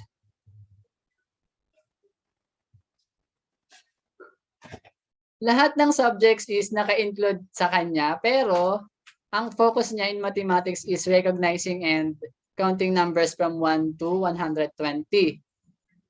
Naka-include din sa kanya yung the base 10 system, place value, addition, subtraction, and etc. It is creative game for activities kasi while you having fun or while the learners having fun, nabibuild din yung strong foundation niya ng mathematics. Okay, the next one is the motion math. The motion math is the adaptive games to help build math fluency, conceptual understanding, and core for math. Okay, isa siyang varied and interested game. Nagpo-provide din siya ng mga option for practicing different skills ng mga bata when it comes to mathematics. It is good for learning because every motion ay may brief introduction, and the individual games seem to be better suited for helping students to practice their skills they've already been taught or rather than teaching the new skills. Okay, nagiging interested ba kayo dun sa mga apps? Nandyan pa po ba kayo? Heart react or thumbs up kung okay pa yun, kung kasama ko pa kayo? Okay pa? Okay, let's proceed to the next math application, which is the math playground. This collection of math-based games is perfect for younger students. Aligned with common core standards, the games are separated by grade and topic. Okay, ang math playground is isa siyang extensive collection ng mga math games, interactive activities, and videos wherein naka-include sa kanya ang wide variety of math topics such as arithmetic, geometry, percentage, word problems, and etc. Mahalaga na mayroong ganitong short videos about the topics in math kasi it will help or give students what they need to learn in mathematics. Okay. Let's proceed to the next mathematic application is the Mathemagics. It is a 5-star app that enables children to improve their mental abilities. Okay, this Mathemagics app is isang uri ng applications that share math tricks. Mayroon siyang 3 modes to play: the learn, the practice, and the play itself. Bawat mode is may pipiliin ay may specific tricks na ibibigay ang Mathemagics. Pero sa bawat tricks is napakadali lang ng hinihingi niyang requirements or ng skills. Kumbaga dapat alam mo lang yung 4 major operations para magamit mo yung tricks o mabigyan ka ng tricks ng mathematics. Okay, that was the mathematic application. Kung may naging interested ba? Naging interested ba kayo dun sa mga apps? Thumbs up nga kung naging interested kayo dun sa mga apps, and heart react kung nagustuhan niyo yung mga applications. And if you want to know that applications, pwede kayong mag-downloads using Play Store or kung meron mismong app downloader ang inyong cellphone. Thank you. Okay, now after the mathematics applications, we have here the mathematics website that helps the students who struggling in learning mathematics. Okay, the first one is, okay, are you still there? Thumbs up nga po kung nakikinig pa. Okay, baka nagsasalita akong mag-isa, parang wala akong kausap. Thumbs up, meron. Okay, thank you so much. Okay, the first website is The Math is Fun. There are concise sentences and cartoons character, making content easier for young students to process. Math is Fun has a great content. Hindi siya nagpo-provide ng comprehensive courses directly. Kumbaga, hinahayaan niya yung children's na matuto kung ano yung gusto nilang gawin. Also, it does not track student progress. The amount of material there is very close to being comparable to compute course material, particularly in elementary grades. Here are the video presentation on how to use Math is Fun website. Hi, I'm Charlotte Levette with childcareland.com, and today I want to share with you the iPad app called Math is Fun, ages 3 to 4. This app can be found in the App Store for 99 cents for 8 individual activities or games on this app. This is the front screen that you see when you enter the app after it loads. I'll take you through the games. There's just a couple things I want to briefly touch on. Is that there are no instructions for these individual games, but most of them are the same type of game. So after a while, you'll figure out what to do. And also, it's limited to numbers 1 through 10 on here. So I don't know if it's really for 4-year-olds, but maybe younger 3s, mid 3s. It just depends on the children in your early learning environment, but it does not go beyond number 10, and most of them are similar counting games, and I'll show you that. The first one is a dice game on here, and the children will need to count the numbers on the dice and drag in the correct number in the box. And that will be the scene after each set of each section of the game. Those colored circles will come in and close, open up, and then at the first screen, the farm game, we have tractor, sheep, pony, etc. So there's 4 tractors, and there's 7 sheep, and there's 1, 2, 3, 4, 5, 6 pigs, but I'm gonna put in 7 so you can see what happens if a child puts in the wrong answer. It just pops back out, and they're given the opportunity to put in the right number then on there.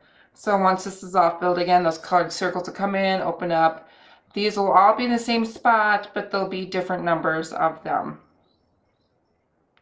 Counting colored balloons, children have to count the colored balloons and put those in here. You can kind of see what I'm saying, that these are all the same kind of activities. They have to drag in the correct number on here. But for younger children, I think it's fine. I don't think it's anything that's going to really hold their interest too long, but it is 99 cents.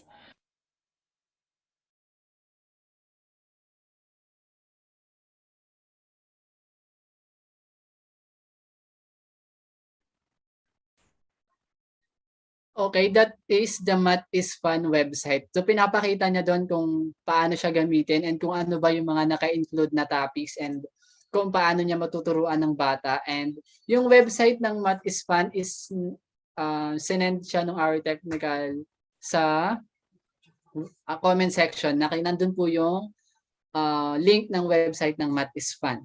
Okay, the next website is the Math Open Reference. Math Open Reference is filled with examples and explanations suited to younger students, has tools such as graphing and scientific explanations. It does a good job providing instruction about geometry, but it does an even better job providing high-quality interactive tools that teach both geometry and basic algebra concepts. It has a long way to go before it becomes a leading portal for math information, but as a side resource for geometry teachers and students, it is useful and very functional.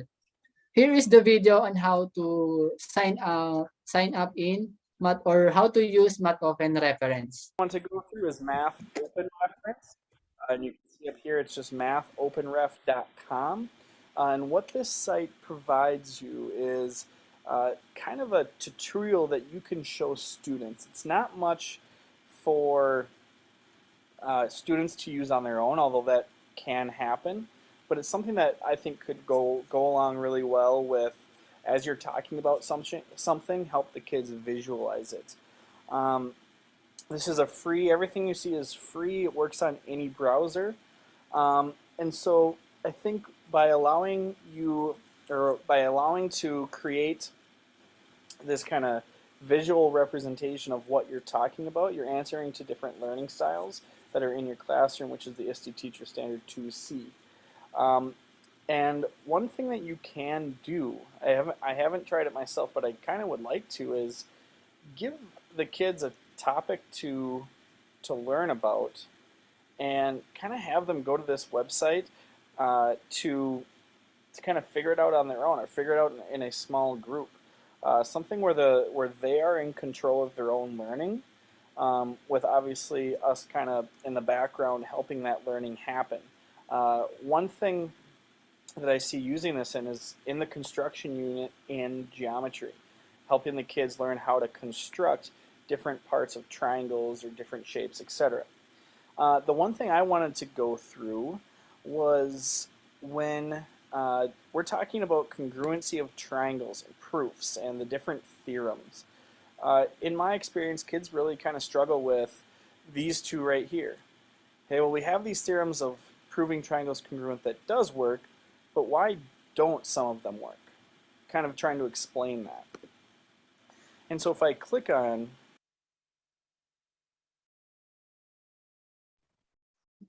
Mamaya ako sa pagkatapos. Okay. That is the math often reference. Pagpasok mo dun sa Chrome, isi-search mo lang yung math often reference and lalabas na yung website and then nabibigay dun lahat ng topics about mathematics. It gives a lot of information about mathematics and especially yung specific questions na binigay mo is ibibigay niya ng specific answer, of course.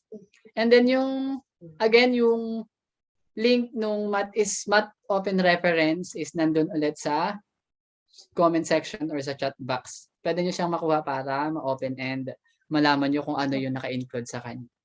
The next website is the Khan Academy. It provides the practices, resources, and video lessons. You can browse the website content by grade and subject, quickly finding materials to supplement in class instruction. The Khan Academy initially created to bring learners to those that either couldn't afford or didn't even have access to education. It's new grown to a powerful resource used by many schools as teaching aid. Medyo familiar siya sa akin kasi as BEMC students, isa to sa ginagamit namin, Khan Academy, which is naka-include dun yung topics na i-assign lang ng inyong professor and then meron siyang mga practice games and aside before ka makapag-practice quiz and practice, meron siyang mga video na ipini-play so that you can answer the given questions that is being assigned to you. Here's a video presentation on how to log in Khan Academy. Let's start.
Okay, that was the Khan Academy. For you to know how to have there. I-browse nyo lang sa Chrome, isi-search nyo lang yung Khan Academy and then lalabas na yung website doon and then magla-login ka gamit your Google account and then para makapag-enroll ka na rin. At usually nag-a-assign din yung teacher dyan, ini-invite din ang students so that nabibigyan din ng topics ang bawat isa. Okay. Naging interested ba kayo sa mga websites na pinopost natin? Thumbs up or heart react nga kung naging interested kayo sa mga websites.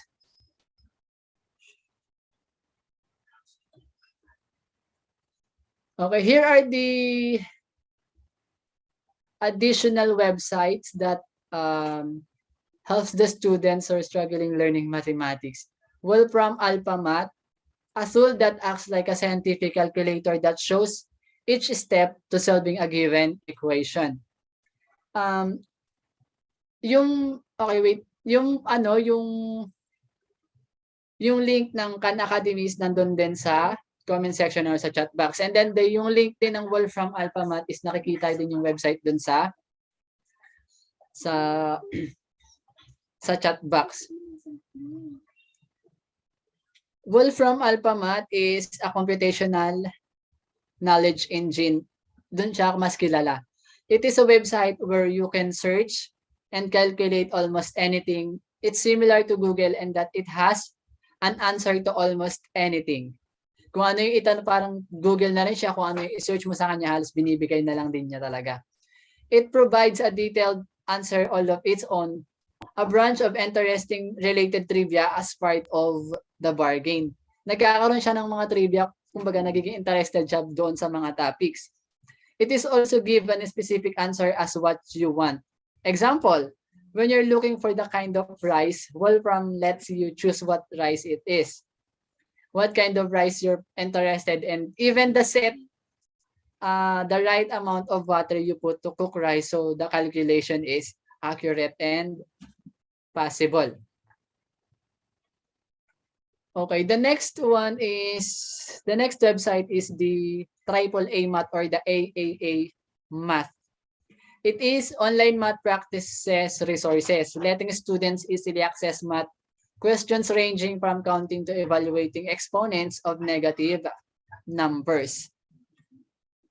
AAA Math is a good open learning platform for K-12 students.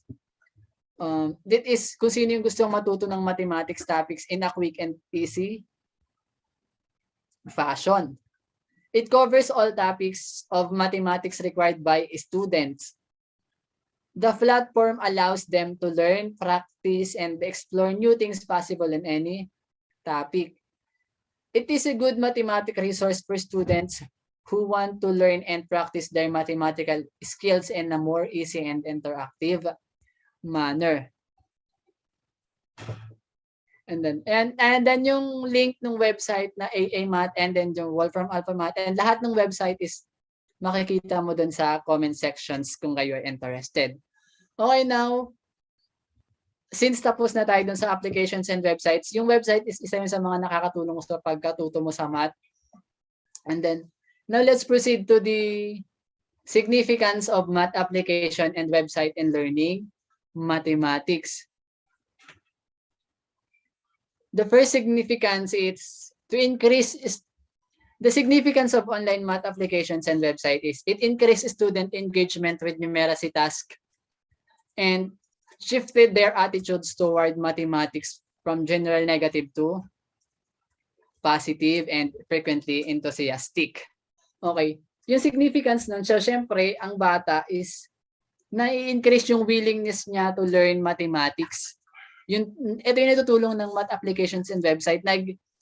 Yung willingness ng bata na matuto sa math is tumataas and then nagkakaroon siya ng shifted attitude. Kumbaga, yung dating nagkakaroon siya ng thinking na yung mathematics hindi ganun kahirap through the help of math applications and websites. Okay, the next significance is the app's visual and dynamic affordances influence the type of the student engagement. So, syempre, yung visual ng apps, kung free ba siya or may bayad, di ba? May mga apps baga na maganda sa mata. So, nakaka-encourage yun na ito, napaka-helpful nito siguro kasi napakaganda ng visual ng apps nito, napakaganda ng design. And then, doon nabubush yung bata na parang it's very helpful math application or math website. Kaya nagkakaroon sila ng engagement or na i-encourage sila na i-download and aralin yung mga topic meron doon sa mathematics applications or websites na yun. Okay, the third significance is medyo lag. The use of apps shaped the learning experience in ways that were different from their previous experiences, resulting in increased confidence and differentiation of individual engagement. Yung paggamit kasi ng apps and ng mga website, nagkakaroon din ng thinking yung bata na halimbawa, 'di ba, usually kung pag tayo hindi tayo lumaki sa mga gadgets, ang alam lang natin yung mainstream na pag-aaral ng math, nasa libro lang talaga nang gagaling. And then if you have that already knowledge about kung paano gumamit ng gadgets, nagkakaroon tayo ng pagkakaalam sa mga applications na nakakatulong pagdating sa pagkatuto ng math. Doon na shape or nabu-boost or nag-grow yung knowledge ng bata. Hindi lang siya nag-expect doon sa previous knowledge niya. Kumbaga nagkakaroon siya ng additional knowledge, and doon nagkakaroon siya ng confidence na mabilis lang siyang matuto ng math and mabilis lang maaaralin ang math at hindi ganun kahirap.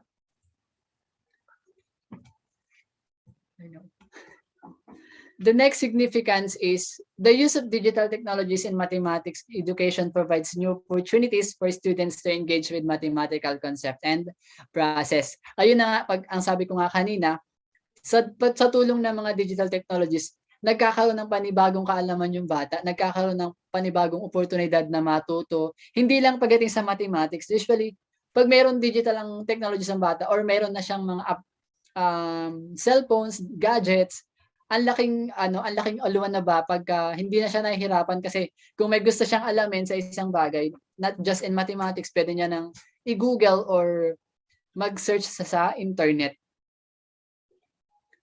Okay, the next significance is the apps allow students to interact dynamically with mathematical concepts while receiving intermediate feedback on their input. O usually, di ba, ang apps, pag halimbawa nagkakaroon ka ng games, pag mali yung sagot, halimbawa dun sa Math and Zombies, di ba, nalalaman agad ng bata kung tama ba ang sagot, o tama o mali yung sagot niya. So nalalaman niya yung mga mathematical concept and nalalaman niya rin yung binibigay na feedback ng games na mali yung sagot mo. So supposedly dapat doon na mali ka na, dapat sa next question itatama mo na. Kumbaga nagkakaroon pa din ng interaction, hindi lang yung games and yung bata. Binibigay din ng application yung feedback niya na you have to grow pa din and you have to continue playing and practice in mathematics.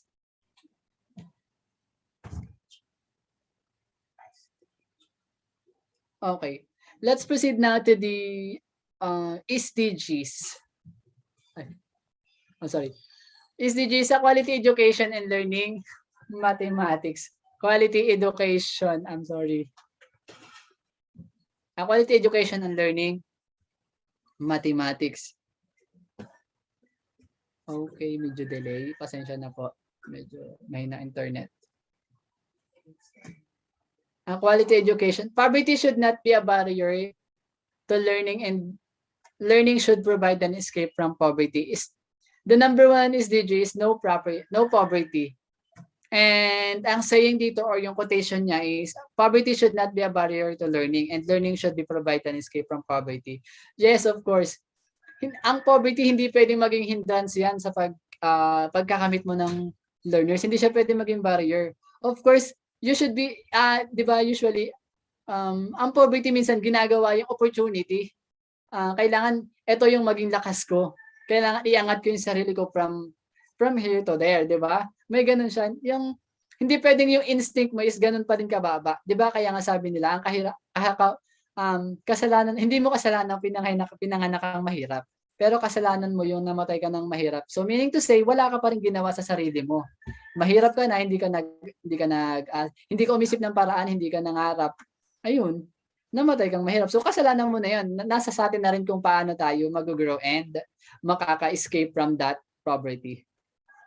The next is zero hunger. Zero hunger from everyone. Yes, of course. Especially if you have that if you have that knowledge, alam mo kung paano mo paaangatin yung sarili mo, kung paano ka uunlad. So, well, basically, hindi ka magugutom. Zero hunger ka. magpo-provide mo lahat yung gusto mo, hindi lang yung gusto mo, pati yung basic needs at pangangailangan mo. Ayan, basic needs and yung wants and desire mo sa buhay.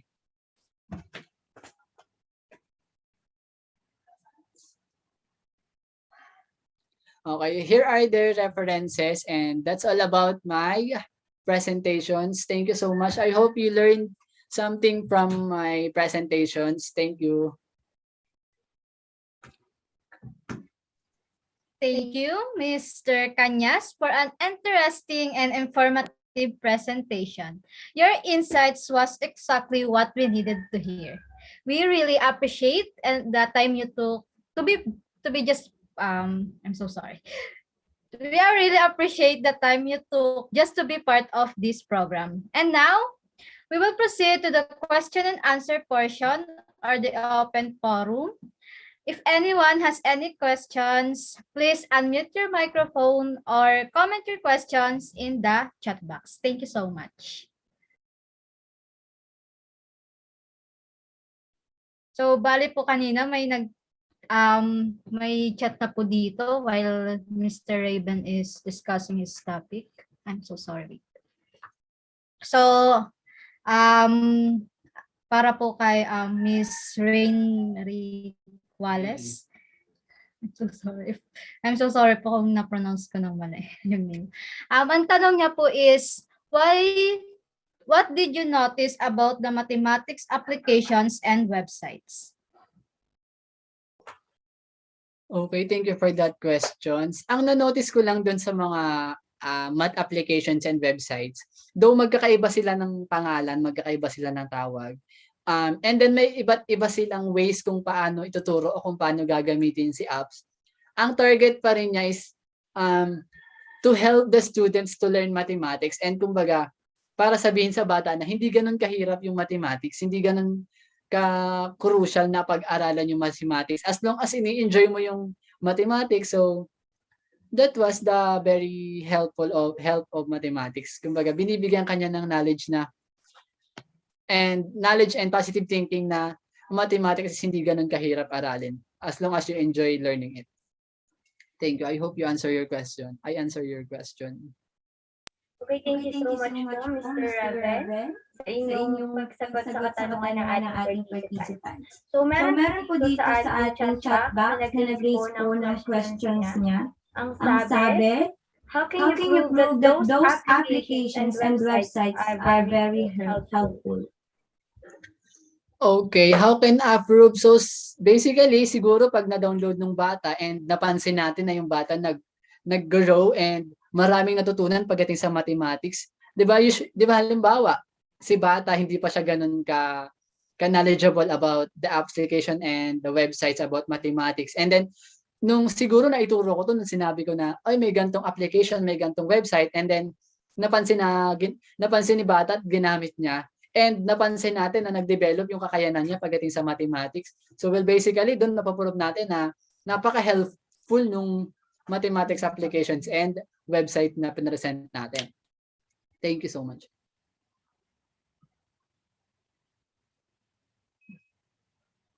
Oh, may questions pang isa.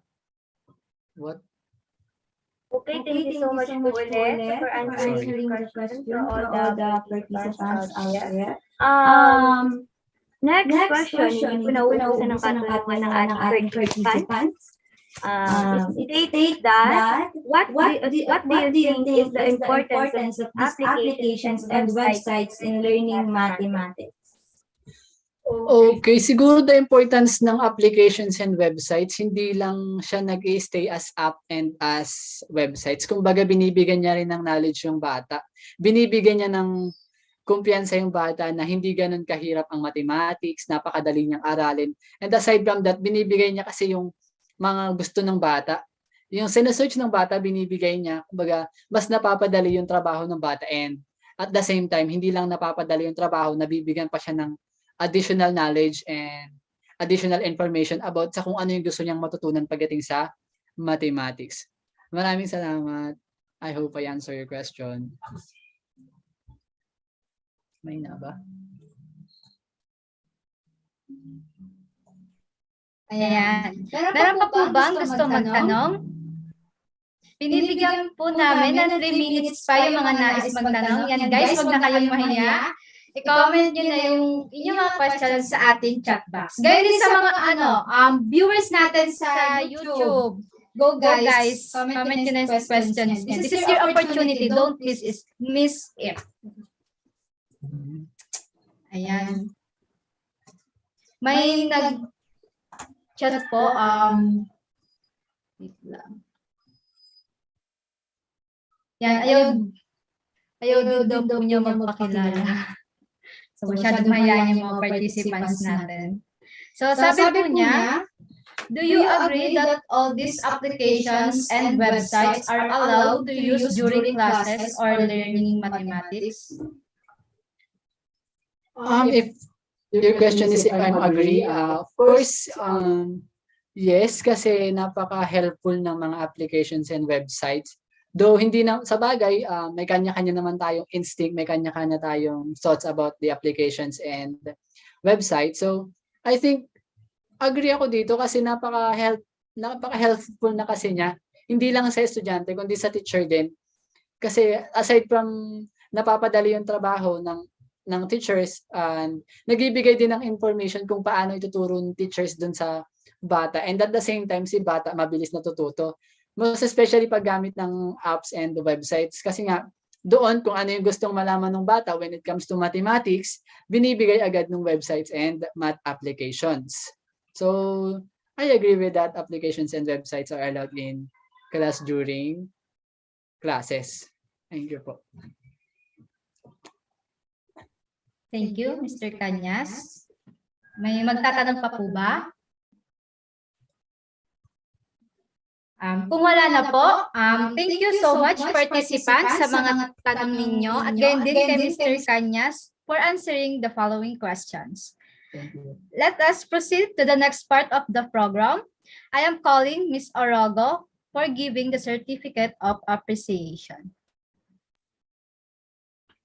Okay, we have here the certificate of appreciation here for you, Mr. Kanyas, and it contains that with the logo of Philippine Normal University, South Luzon, the National Center of the Teachers Education, Technology and Livelihood Education Hub, Lopez, Quezon. Certificate of Recognition. This certificate is awarded to Mr. Reverend Chris Kanyas for sharing his valuable insights and knowledge during the PNU South Luzon NSTP 12 webinar series hosted by BEMC2.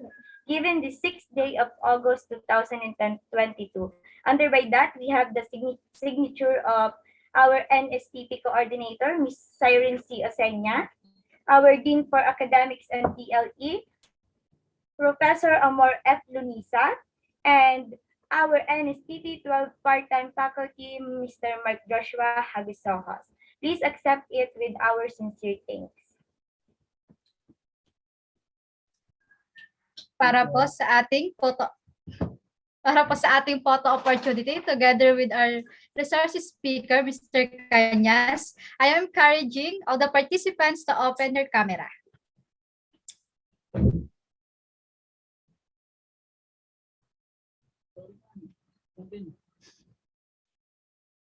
Ayan. Wala na po ba mag-open cam? Kung wala na po, ayan. In 1, 2, 3, wear your best mask, guys. And 1, 2, 3.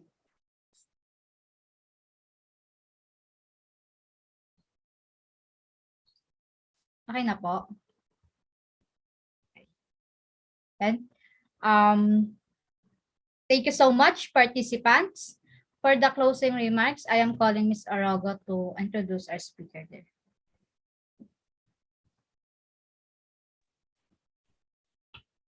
For the closing remarks, may we call on the project manager of the team behind this program, Ms. 𝐸𝐴𝐿𝐴.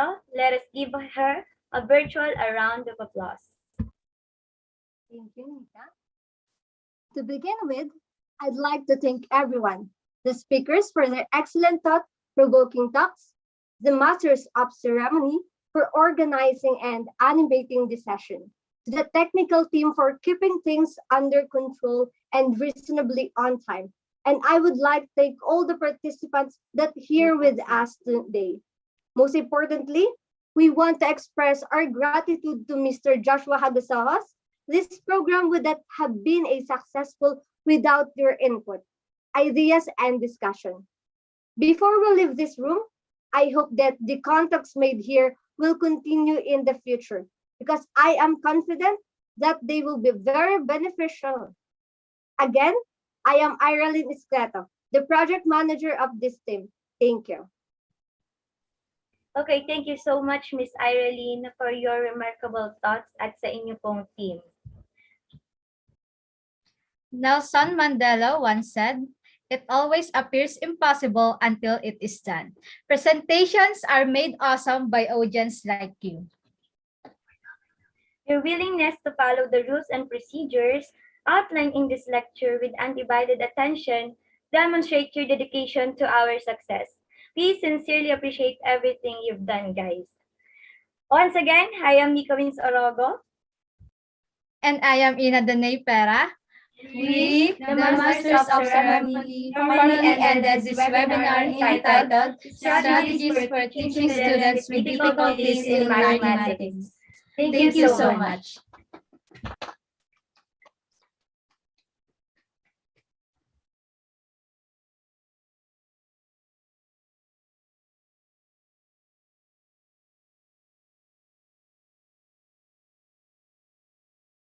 Thank you so much po.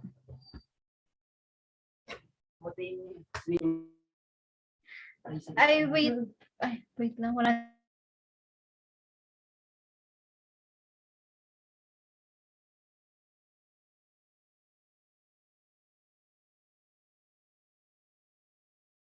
Sa mga natira po dito, yung evaluation form po natin ay isi-send dito sa ating chat box at meron din po doon sa GC na binuo ng aming project manager.